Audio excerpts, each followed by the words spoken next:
for TDA, and essentially it's just to briefly describe what is now some updated rules for Section 3, which is a HUD requirement. And essentially it's to discuss and share more about promoting the economic opportunities for low and very low income persons for these projects using these CDBG funds. And so with that, from what I understand in your packet, you have a copy of the slides. And so I'm just going to go ahead and quickly go through them. Let's see, so just to review, the city did receive this grant, and as was stated earlier, we're pretty much, I think, around 60, 70, 80, that's a big range. I think around 70% construction complete. Let's see, the original award amount was $275,000. It was for water and sewer improvements. And let's see, as I said earlier, this project is funded by the Department of Housing and Urban Development and funneled through the Texas Department of Agriculture. And so, as a condition of the funding, the city must comply with Section 3 of the Housing and Urban Development Act of 1968. So, to the greatest extent feasible, grant recipients must direct economic opportunities generated by these CDBG funds to low and very low income persons. And now, I will say, and I'll probably say this again in a little bit, but as the grant administrator for this project, it is basically our job to make sure that we help the city do this. And so that's basically our job. But let's see, so in part what this really means is that for Section 3 businesses, we should be ensuring that they have information to submit a bid or proposal for the project, and that Section 3 workers have information about any available job opportunities related to the project. And so we do have just a quick link there to the policy issuance, and I'm happy to share more information on that. If anyone has any other questions, I can definitely share that. But let's see, so in terms of some definitions, a company may qualify as a Section 3 business if it is owned by low-income persons, if it is owned by Section 8 assisted housing residents, or if 75% of all labor hours for the business in a 3-month period are performed by Section 3 workers. And so, let's see. And so, as it pertains to this particular project, as I mentioned earlier, GrantWorks, we are the administrators for this project. Ardura is the engineer, and we have Two Construction as the prime contractor for this project. And so, if you were to qualify for a Section 3 worker, your annual income would be below the county threshold for your family size. So, for example, for us, it would be $33,000 a year. The other way you may qualify as a Section 3 worker is if you were a current or recent youth build participant.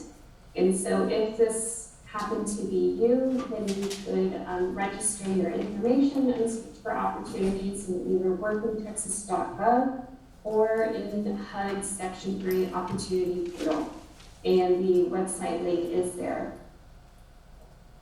And so if you were a targeted Section 3 worker, the other way to qualify is that if you reside near the project location, and so for this project, you can see that we included a map of the service area for the county.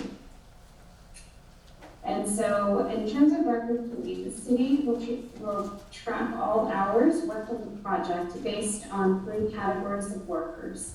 And this requires collection of certain income information. And so as I was saying a few minutes ago, this is basically the task of GrantWorks. So our labor team collects all of this information and we make sure that the city is compliant. So hopefully you won't notice any kind of a difference in the things that you all have to do, because we're essentially helping to make sure that you're compliant and we're doing the work to make sure that this all gets submitted appropriately. And so there are links on that last slide. If you are curious about reading more about, we had TDA policy issuance. TDA happens to be the first state agency to change over to be compliant with these new HUD rules. So eventually, if you had other CDPG projects from other agencies or other projects funded by HUD, you'll start to see similar requirements for those projects.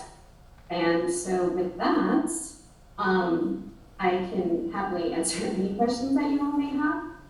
But otherwise, I know that you have my contact information if needed, and Mr. Reyes is also a person that you can contact for the project. Okay, well, Christina, outstanding presentation. Council, I see that there doesn't appear to be a question, so again, we're very thankful for GrantWorks. Appreciate the work on helping us get some extra sewer lines for our city. With that, I think if we've met the requirements for hearing that presentation, you're free to sign off. Perfect. Thank you so much, everyone. You bet. Thank you for your patience. Thank you. Okay, thank you. All right, now, folks, we're moving on to item 9I. Discuss and consider ordinance number 2021-1103 regarding filling the vacancies and expired term positions for boards and commissions in accordance with the city home rule charter. We're going to turn this over to Fred. Fred, take it away. Yeah, Mayor and Council, this will be brief on my end. In your packet, Crystal drew up a little agenda bill on page 130. Believe it or not, this item was brought up July of 2020. We discussed and considered an ordinance number, which is this, what you have before you, filling vacancies and expired term positions to the Ethics Commission in accordance with the Home Rule Charter. The ordinance, basically what happened there, we didn't address whether we wanted to approve this. We wanted to approve this ordinance, and it very well could be because the language read that we were discussing the ethics commission. But in saying that this is I believe my predecessor prepared, which is Exhibit A. It starts on page 132, and there in essence is a process for selection of boards and committee members. So he goes on and references the summary of boards, important deadlines and application process, discusses the purpose and scope, the member eligibility. There's a recruitment process, there's an application process, a selection process, term of office, midterm appointments. This references new members, duties of board and commissions, and attendance at meetings. There's a lot to it. There's a total of, I believe, it runs all the way to page 138 of your packet. So I won't go into all the other sections, but anyway, there's quite a bit to it. And so what we had asked the council back in 2020 was to consider approving this this ordinance with this exhibit. So what I'm asking tonight is I don't anticipate approval by the council on this, but I would like for the council to give me a little direction as to what items we would like to maybe scratch out, take out, and what we need to include as far as selections of boards and the process. We can make it as simple as just the council appointing board members to going through this whole process of requesting applications. The challenge we have, and we've had council, I believe the council's aware, is we have had an issue. With filling boards. That has been a monumental task, I think, for the council and for the staff. So I believe you have. I think Crystal, the last meeting, I believe she provided all the boards and the positions that weren't filled, I believe, was in your packet. And so what we're asking here is again, some direction as to what we need to, what you would like to do as far as selecting people to boards and any process you may want to entertain. I have a question, Mayor. Yes, sir, Councilman Hernandez. Mr. Reyes, I don't know if I recall it correctly or not, but maybe it's in the minutes, but I thought we had, the last time that we filled some of these positions, we actually named people and we appointed them through the council, Yes, sir. and they did not go through the application process. Yes, the last board, I believe this was it, was June, the 2020 meeting, where board members of the ethics committee were just appointed, and that was Now, pretty much. Did we take action on the process that night? I don't remember. No, sir, this was actually, what you see in your packet tonight was what was in your packet back in July of 2020. And all at the time, that was the action that was taken according to what I understand and what Crystal provided is just appointment of those ethics committee members, but the actual process which is Exhibit A was not taken up. Okay. So council, that, again, really, it's up to you guys. This is an action item. I think this was provided again, or put together by the previous city manager. And so, we can table it and move to the next, but I would ask you to give consideration. One of the things, Councilman Rodriguez, we really need to get going on that TERS board. So we need to, really formulate our protocol of whether you want to just bring applicants to the council or have them file an application. So again, it's not needed that we approve it this time, but by the December meeting, we want to establish a protocol. How many people are on the tourist board? There can be 15 of which we appoint and the county appoints. It's And gotta have be- we got in contact with the people that were previously on it? Cause I know my father was on it, Sonia was on it, Ornelas. Cause they were trying to develop their land on the west side. Yes, ma'am. And there was a few other people that were on, I think Mr. Lindsay was on it, the one from the HEB track. And I know most of them are still interested in it. So if it's 15 slots, we can call back all the people that were sitting on it to see if they're still interested. I think it just died out. So, or I don't remember. So ask the people that were sitting there, because they didn't have a lot of input in it and knowledge of the tourists. And were part of us bringing it to the city of Pearsall to see if they want it again, and then we all give a name and put it on there. The application process, it's, when it's something, you don't get paid for it, people say, well, we'll do it, but I don't wanna fill out an application, or, here or there. It gets kinda complicated, but what we can just ask them if they're interested in doing it, they fill out a little application like a little name, address, and everything on it, just to show that they're interested. We have to have that at the basics so we can email them. Yes, like their email, their So, cell phone. council, again, yeah, if you guys, this is an action item, right? it can be, it can be. Can we just decide right now Yeah, that certainly. we can bring names and have those people come and fill out whatever card they need to fill out? Okay, I agree with And- Mayor Pro Tem. And then just go with the names. It's hard to find people right, that will serve, right. first of all.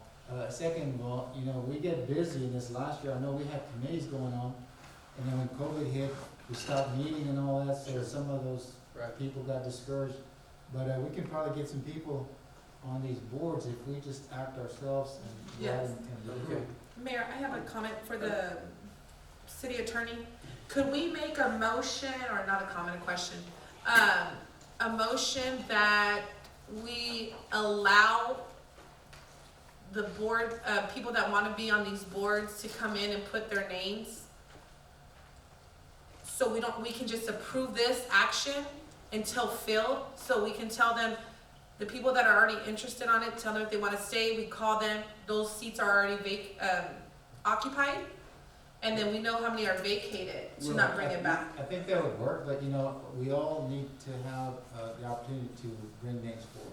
Right, and, So then it would have to be Yeah. a no action. and also too, and I think you're talking specifically about the TERS board, Yes. which the county gets the right to name half of those. So, we have to have their input as well as far as who they're voting. So we can put ours in Correct. and then leave that timing up to the county, because we gotta get this done. We got businesses Yeah, no, coming no, in this is- in that There's area. a priority in it, and two, we need to think about that, because we need to determine how many we can have. You know, a total of 14, 13, 12, 7, how many we put, how many they put. So I did talk to the judge about that, and that's a specific aspect under this, but I think what I'm hearing is you guys would just rather just bring appointees or nominees, and then you guys vote on them one by one. And then we could use, Crystal has provided a sheet with what positions are filled and what positions need to be placed. Mayor, on those, some of the bigger boards, particularly this one, we have 15, potentially 15. I would ask again, the council, it is hard to convene 15 people. Yeah. And so as you're making your selections, be selective as to, your 5 or whatever the case may be, however many, I'm not gonna give you a number, but it's just those things, whenever you try to convene 15 people, it is really, really tough to do So that you're and saying make that it the- form. You're saying the city needs 50 people, or is it Yeah. half and half? You could, we would get, We gotta see what the county's we get requiring. 7.5, potentially, Mayor, something like that. Yeah. But I want y'all to know that I was part of that tours. I brought that thing up. I was one of the spearhead. I wasn't the only one. But the people that were on that board, they showed up, and it was very interesting on that. Yeah, we're excited about that, but we'll address that. The key point is how we're gonna bring them on. So if you guys just wanna make a motion, it Unless is you an got action a item. 2-year term, let's go. It's not stated. It's outlined in this memo of the Each one terms has that their they own. serve, so. Yeah, but the rest of the boards are 2-year terms or, terms.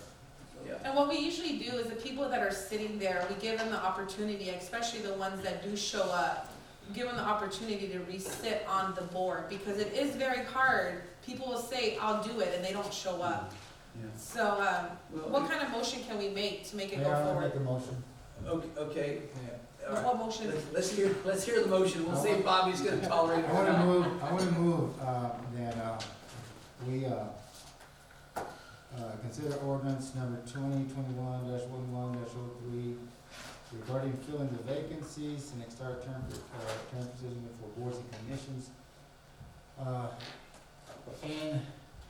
And proceed as follows, the council members, bring names to the chamber and, for approval. And then, those that are approved, then get with the city and get on board, You're talking per board, is that? per board. So we give a Okay, name? there's a motion on the table to approve ordinance number 2021-1103, for the council to bring names, for each board that is vacant, and then the council to approve those. There's a motion by Councilman Hernandez, there is a second by Councilman Gondeta. Is there any questions? No. Hearing none, I'll call for a vote. All in favor, please say aye. Aye. Motion passes unanimously. All right, thank you, council. Going on to item 9J, discuss and consider ordinance number 2021-1102, amending the budget for the fiscal year beginning October 1st, 2021, ratifying payment for KG Oilfield. This is for the removal of the wood pile.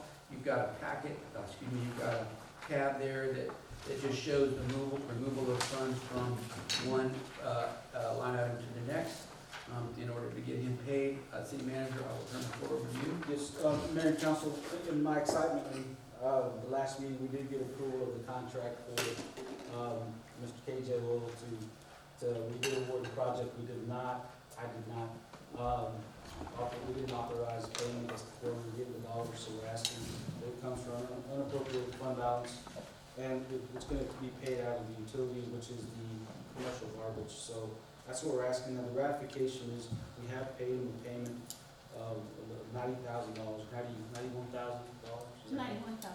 So the ratification he has done, according to the contract, has done, you've seen he's done a substantial amount of work. So we're asking for approval of that. Mayor, if there's no other questions, I'd like to go ahead and approve the ordinance number 2021-11-02, amending the adopted budget for the fiscal year beginning October 1st, 2021, and ratifying payment to KJ Oilfield Services LLC.